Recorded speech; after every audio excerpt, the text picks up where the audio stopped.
Ça fait des mois que les Américains sont en campagne électorale. Et bien, ça y est, l'élection présidentielle est dans 3 jours, dernier droit avant le jour J. Mais qu'est-ce qui a marqué cette campagne particulière? Donc, je vais poser la question à nos spécialistes des communications, Martine Saint-Victor et Louis Aucoin. Bonjour à vous deux. Bonjour. Bonjour. Martine, d'abord, c'est long, hein, une campagne aux États-Unis, je le disais. Qu'est-ce que vous retenez de celle-ci? Oui, c'est très long. Vous savez, au Canada, on a une loi qui limite quand même le temps d'élection à un maximum de 57 jours, de 51 jours, je crois. Et aux États-Unis, c'est beaucoup plus long. Ce que je retiens, c'est le contraste total entre les deux candidats. C'est-à-dire, d'un côté, on a un candidat qui a essayé de minimiser la pandémie parce que, évidemment, il a échoué la gestion de cette pandémie. Et d'un autre côté, on a un candidat qui a fait de la pandémie presque le centre de sa campagne parce que Joe Biden a montré beaucoup d'empathie, ce qui est absolument anémique chez Donald Trump. Il a montré aussi qu'il voulait réconcilier, qu'il voulait guérir, qu'il voulait repenser, qu'il voulait réunir les gens. Et aussi, ce qu'il a compris, c'est que les États-Unis étaient un pays qui était meurtri, endeuillé. Il y a plus de 200 000 morts, ça veut dire plus de 200 000 familles endeuillées. Et lui, ce qu'il essaie de faire, en fait, c'est vraiment de réconcilier. Donc, ça a été un contraste total entre les deux campagnes. Louis, de votre côté, qu'est-ce que vous retenez de cette campagne? Bien, j'ai trouvé assez fascinant qu'on a une campagne dont l'enjeu, c'est que le pays le plus puissant du monde va continuer ou non d'être mené par un pervers narcissique dont on doute des capacités d'être président. Non, mais quand même.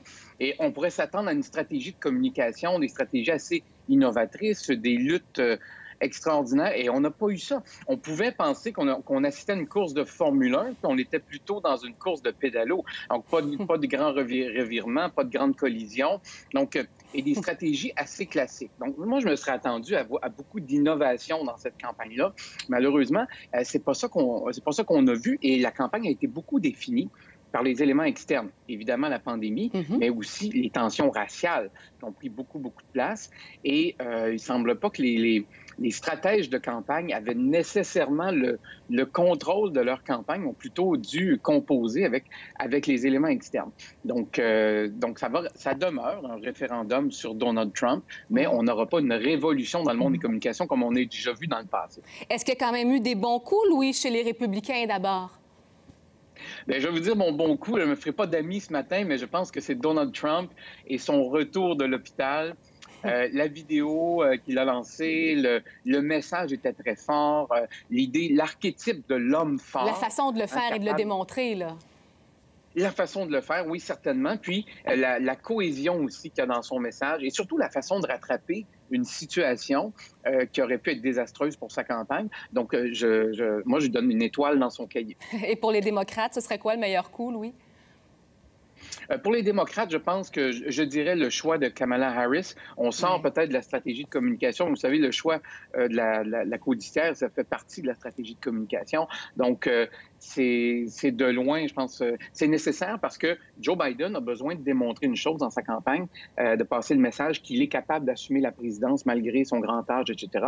Et en choisissant cette codiciaire-là, ben, la question se posait beaucoup moins. Donc, je pense que c'est le bon coup de la campagne démocrate. Est-ce que, Martine, c'est le même choix pour les démocrates? Parce que c'est une femme aussi qui a beaucoup de stature. Est-ce que vous pensez que c'est un des bons coups, s'il y en a eu d'autres?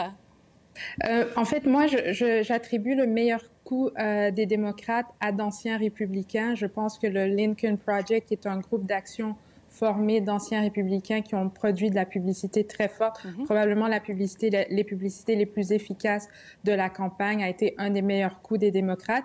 Et l'autre coup aussi attribué à d'anciens républicains, c'est-à-dire, par exemple, des ténors comme Colin Powell, comme John Kasich, comme la veuve de John McCain, Cindy McCain, qu'on a beaucoup vu et entendu en appui à Joe Biden, donc qui a montré que malgré la polarisation qu'on voit aux États-Unis, Joe Biden a été capable de fédérer d'anciens républicains et même d'anciens membres de l'administration Trump. Et de loin, pour moi, c'est le meilleur coup des démocrates. Et qu'est-ce qui a moins bien fonctionné, peut-être, pour la campagne démocrate, Martine?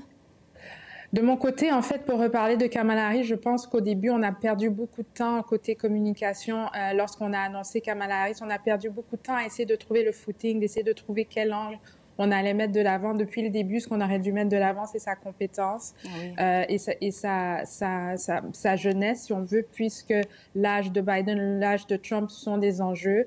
Au début, on a mis un peu de temps. On essayait vraiment de la placer comme étant plutôt domestique. On mettait de l'avant, et j'en ai déjà parlé à l'émission, on mettait de l'avant ces Converse. On a perdu beaucoup de temps avec ce genre d'items qui auraient dû vivre à l'extérieur du corps politique. Mais la campagne s'est reprise après et a vraiment mis l'accent sur sa compétence, qui est le plus important. Et Louis, le mauvais coup des républicains, est-ce qu'il y en a juste un? Il y en a plusieurs, ou le plus fort? Je vous sens venir, là. Oui, il y en a quelques-uns, mais il y a surtout... Je pense, le livre avec Bob Woodward. Alors, moi, ça va me prendre des années à comprendre comment les stratèges républicains peuvent décider de laisser le président s'entretenir librement avec Bob Woodward, qui va sortir un livre en pleine campagne électorale. Je veux dire, je sais pas, là, mais c'est comme plonger sans filet. Ça me paraît une erreur importante, stratégique, mais on va certainement l'étudier dans les livres d'histoire plus tard. C'est une grave erreur. Du côté des démocrates, je pense que c'est l'état de santé de Joe Biden. Oui. On avait de la difficulté à établir vraiment est-ce qu'il va être capable de tenir le coup comme président, et je pense que ça n'a pas été établi durant la campagne. Donc ça, c'est le mauvais coup de la campagne démocrate. En quelques secondes, parce que le temps file, évidemment, quand on dit des choses si intéressantes, vous l'avez dit, Louis, la COVID s'est vraiment invitée dans cette campagne, est arrivée, est devenue vraiment un enjeu important. On n'a pas vu de convention, en tout cas pas comme d'habitude. Moins de rassemblements, surtout pour le camp Biden. Est-ce que ça a pu avoir changé la donne aussi rapidement en quelques secondes? Sérieusement, je ne pense pas que ça a un impact si grand que Donald Trump essaie de le faire croire. Avec l'impact qu'on a avec les médias sociaux, les médias d'information, tout ça, je pense qu'on n'a pas il y en a un impact, mais ce n'est pas un impact majeur. Puis surtout dans les États clés, on a quand même réussi à être présent.